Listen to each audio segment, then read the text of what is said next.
मुरझाए फूलों से खुशबू चाहता है, आदमी है कुछ भी चाहता है। आज ये पंक्तियाँ कई मर्तबा मुझे याद आई जब मैंने शुभमन गिल और श्रेयस अय्यर के इस श्रृंखला के प्रदर्शन को बार बार नोटिस किया। इन दोनों खिलाड़ियों ने हमारे लिए 3 मैचों में, एक बंदे ने 80 प्लस की एवरेज से, एक बंदे ने 60 प्लस की एवरेज से 450 रन बनाए। इतने रन जितने इंग्लैंड के खिलाड़ी 2 पारी में मिलकर भी सारे के सारे न बना पाए। और इसके बावजूद भी अभी ज़्यादा नहीं, कुछ दिन पहले इस चीज़ को लेकर भारी डिबेट चल रही थी कि क्या इन दोनों में से किसी एक को ड्रॉप किया जाए या फिर दोनों को ड्रॉप किया जाए चैंपियंस ट्रॉफी के स्क्वाड से। और सच्चाई यह है कि 10 में से 4 से 5 लोग ऐसे थे जिनका ये मानना था कि हाँ भैया कर दो, लेकिन दूसरे खिलाड़ियों को खिलाओ। और हमारे लिए बहुत सी चीज़ें सटीक ही रही, फिर चाहे विराट भाई का फॉर्म में आना हो, गिल भाई का शतक हो, राणा अर्शदीप के विकेट हो, बाबर आजम का फ्लॉप हो जाना हो, सब कुछ बढ़िया गया। हमारे बाबर भाई सबका सोचते हैं। उन्होंने भी कहा कि क्यों इंग्लैंड अकेले अपनी परंपरा को निभाए, मैं भी उनकी परंपरा को फॉलो करूंगा। तो 12 तारीख को अंग्रेजों के हिसाब से हग डे होता है, तो एक तरफ इंग्लैंड ने और दूसरी तरफ बाबर भाई ने, दोनों ने ही।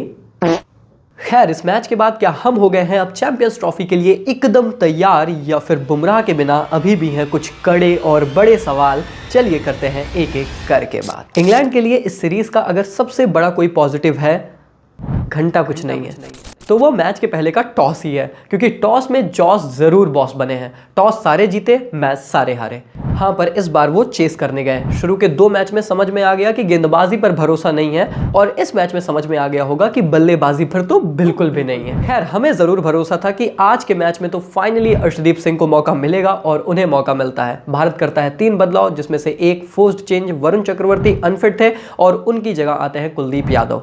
याद रहे कि चक्रवर्ती साहब अब चैंपियंस ट्रॉफी स्क्वाड का भी हिस्सा है, तो क्या पता कि वो कुलदीप के आगे भी स्टैकअप हो रहे हों। हालांकि अगर आप मुझसे पूछेंगे तो मैं कहूंगा कि नहीं, कुलदीप को ही खेलना चाहिए, और आज के मैच का प्रदर्शन देखकर शायद उस चीज में और ज्यादा एश्योरिटी लग गई हो। खैर, हमारे बैटिंग की शुरुआत होती है और पिछले मैच में हमारे शतक वीर रहे रोहित भाई इस मैच में 1 रन का शगुन देकर आउट हो जाते हैं। चलता है यार, अब हर कोई शुभमन गिल थोड़ी है कि हर मैच में रन बनाए। खैर, मजाक से हट के यार, मार्क वुड ने काफी बेहतरीन डिलीवरी डाली, और ऐसे हमने रोहित शर्मा को पूरी तरीके से क्लोज होकर आउट होते हुए कई मरतबा देख भी रखा है, और उसमें मैं कहूंगा कि ज्यादा क्रेडिट मार्क वुड को जाना चाहिए।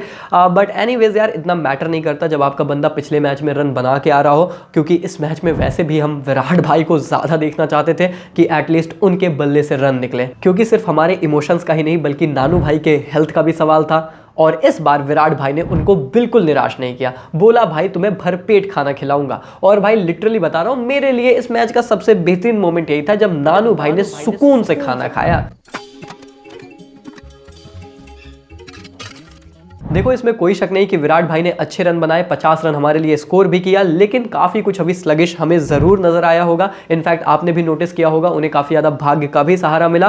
पर मैं इस चीज़ को माइंड नहीं करता, क्योंकि मुझे लगता है कि भाग्य भी बहादुर का ही साथ देता है। और दूसरी बात, पहले आपको रन्स लगने चाहिए, और वो रन्स जब बोर्ड पर लग चुके हैं तो जो धार हम विराट कोहली से उम्मीद करते हैं, जो क्वालिटी ऑफ क्रिकेट वो खेलते हैं, जो कंट्रोल परसेंटेज उनका होता है, वो ग्रेजुअली इंक्रीज होता जाएगा। तो जब रन्स आते हैं तो वो कॉन्फिडेंस आता है, और कॉन्फिडेंस इन सारी चीजों को पैकेज के साथ लेकर आता है। तो अभी इंपॉर्टेंट था कि विराट भाई के रन आए, वो रन आ गए हैं, तो ये सारी चीजें भी आ जाएंगी, और इसका परिणाम ये भी है कि नानू भी बहुत जल्दी हष्ट पुष्ट हेल्दी हो जाएंगे और बढ़िया अपनी मूवीज में काम भी करेंगे। पर अच्छे स्कोर के लिए एक बार फिर से हमें गिल और अय्यर भाई से रनों की जरूरत थी, और तुम्हें लगता है कि वो डिसअपॉइंट करेंगे? बाबर आजम थोड़ी है। अब गिल भाई अहमदाबाद के मैदान में न चले, ऐसे तो भाई हालात ही नहीं है ना। अब मतलब गिल भाई के लिए तो आप अपनी क्रश को जाकर ये भी कह सकते हो कि इस वैलेंटाइन मैं तुम्हारा शुभमन गिल बन सकता हूं, पर क्या तुम मेरी अहमदाबाद वाली पिच बनोगी? क्योंकि तुम्हारी पिच पर मुझे बैटिंग करने में बड़ा मजा आता है।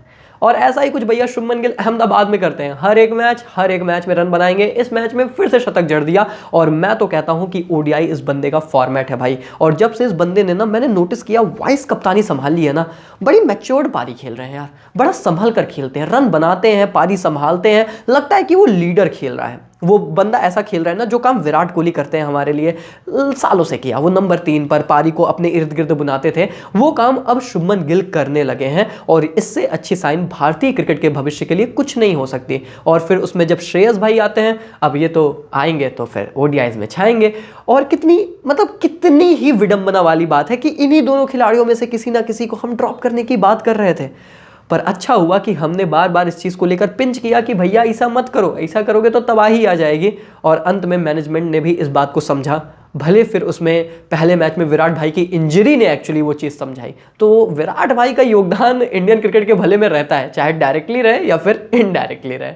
इन दोनों की बेस्ट परफॉर्मेंस और उस पर केएल भाई के नंबर 5 पर खेलने की बदौलत भारतीय टीम ने इतना स्कोर बना दिया कि भाई साहब हम इंग्लैंड को चाहते ना तो फॉलो ऑन भी दे देते, मतलब वो 2 बार एक साथ आउट कर सकते थे। इतने तरीके का स्कोर हमने जड़ दिया स्कोर बोर्ड पर। और फिर से हमें ये समझ में आया कि if you want to play KL Rahul as a wicket keeper batter, it has to be at number 5। वो चीज़ आपको समझ में आ रही है कि यहीं पर खिलाना पड़ेगा, यही उनकी पोजीशन है, यहीं पर उन्होंने आपके लिए रन्स बना रखे हैं और बनाएंगे। और फिर जिस तरीके से इस वैलेंटाइन आप अपनी औकात के बहुत बाहर वाली क्रश को प्रपोज करने जाओगे और फिर रिजेक्ट होकर आओगे, ठीक उसी तरीके से एक अनचेजेबल टोटल को चेस करने इंग्लैंड की बल्लेबाजी उतरती है, जिसमें शुरू में तो एक बार फिर से साल्ट का असॉल्ट और डकेट साहब सिर्फ चौकों में ही डील करते हैं। लेकिन डकेट की इंजरी की वजह से बंदा चौके चौके इतने मारना चाहता था कि एक नकल बॉल ने उनकी विकेट उतार दी। उसके बाद हाल फिलहाल में आईएल टी20 में कमाल का प्रदर्शन करने वाले टॉम बैंटन को जब इंग्लैंड ने सीधा दुबई से उड़ाकर इंडिया लेकर आया कि भाई यहां हमारे लिए प्रदर्शन करके दिखा दे,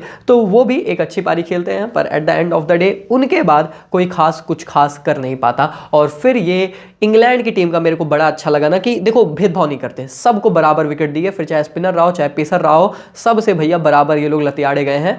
अब मतलब हम शुरू में डिस्कस कर रहे थे कि इंग्लैंड है, स्पिन नहीं खेल पाती, क्या ही टीम है, बकवास टीम है, कोई क्रिकेट नहीं है। इन्होंने बोला कि नहीं नहीं ये गलत बात है, ये क्रिटिसिज्म हम नहीं मानेंगे, हम पेस भी नहीं खेल के दिखाएंगे तुम्हें, हम कुछ नहीं खेल पाते ये प्रूव करेंगे। एक बहुत ही घटिया 2 कौड़ी की क्रिकेट इंग्लैंड ने इस पूरे through out the ODI series खेली और वो आप लोगों ने देखा होगा, जिसके परिणाम स्वरूप भारत ने इस एक तरफे मैच को बहुत ही ज्यादा एक तरफा करके एक तरफा जीत लिया। तो मैच भी हमारा हो गया और सीरीज भी हमारी हो गई। लेकिन चैंपियंस ट्रॉफी में जाने से पहले आखिर कौन कौन से सवालों के जवाब हमारे हुए हैं और कौन कौन से सवाल अभी खड़े हैं, फटाफट से देखते हैं। सबसे पहले तो ये बात समझ में आई कि Virat Kohli is clearly struggling against leg spin, और वैसे भी वो गेंदबाजी जो थोड़ी सी ज़्यादा स्पिन होती है, तो उस पर विराट भाई को काम करने की ज़रूरत है, क्योंकि दूसरी टीमें ये जाकर देखेंगी, आदिल राशिद को ज़रूर देखेंगे कि वो ऐसी क्या गेंदबाजी कर रहा था कि विराट भाई बार बार आउट हो जा रहे थे। ऋषभ पंत को तीनों मैचेस में मौका नहीं मिला, तो क्लियरली स्टार्टिंग 11 का वो हिस्सा नहीं है जो कि बहुत लोग एंटिसिपेट कर रहे थे कि वो स्टार्टिंग 11 में होंगे। बहुत सी लोगों की तो प्लेइंग 11 में अभी भी वो हैं, पर शायद प्रतीत होता है कि ऐसा नहीं है। बट स्टिल क्या बैकअप खिलाड़ियों को भी गेम टाइम मिलना चाहिए था। जिस तरीके से आपने जडेजा की जगह सुंदर को खिलाया, लगभग सारे खिलाड़ियों को मौका मिला है, पर पंत को नहीं मिला। लास्ट मैच वो सिडनी में खेला था उन्होंने, वो टेस्ट मैच महीनों बीत गए, उसके बाद से वो क्रिकेट नहीं खेले हैं और सीधा आप जाएंगे चैंपियंस ट्रॉफी में। तीसरा जवाब, अगर आपको केएल राहुल से उनकी बेहतरीन परफॉर्मेंस ओडीआईज में निकलवानी है, he should play at number 5, और शायद ये चीज मैनेजमेंट को समझ में आई होगी। आप उनकी बैटिंग पोजीशन के साथ छेड़खानी नहीं कर सकते, आप उनको नीचे ऊपर नहीं भेज सकते। अगर वो चीज करनी है तो फिर शायद सच में ऋषभ पंत ज्यादा बेटर ऑप्शन है, पर मैं कहूंगा कि ज्यादा सेटल 11 बनाइए और केएल राहुल को नंबर 5 पर ही भेजिए। लेकिन एक सवाल, और शायद जो सबसे बड़ा सवाल चैंपियंस ट्रॉफी में जाते हुए भारत के लिए है, सारे आंसर्स मिल गए हैं, पर यही बड़ा सवाल है कि हमारा पेस अटैक किस तरीके से रहेगा। क्योंकि याद रहे जसप्रीत बुमराह नहीं है भाई, जो डर था वही हुआ। तो हम भले दूसरी टीमों के बड़े मजे ले रहे हैं, पर चोक तो हमारी भी ले रही है। खैर, अब जो है हमारे पास उन्हीं से काम चलाना है, और वो है हर्षित राणा, अर्शदीप एंड शामी। तो ये हमारे प्लेयर्स हैं, फुल्ली बैक हम इन्हें कर रहे हैं, पर हमारे पेस अटैक का लीडर है कौन, ये बड़ा सवाल है। राणा को सारे मैचेस में मौका मिला, परफॉर्म किया, बल्लेबाजी भी कर सकते हैं, फील्डिंग भी ठीक ठाक है। क्या ये पैक में आगे निकलते हैं? जी साहब के फेवरेट भी हैं।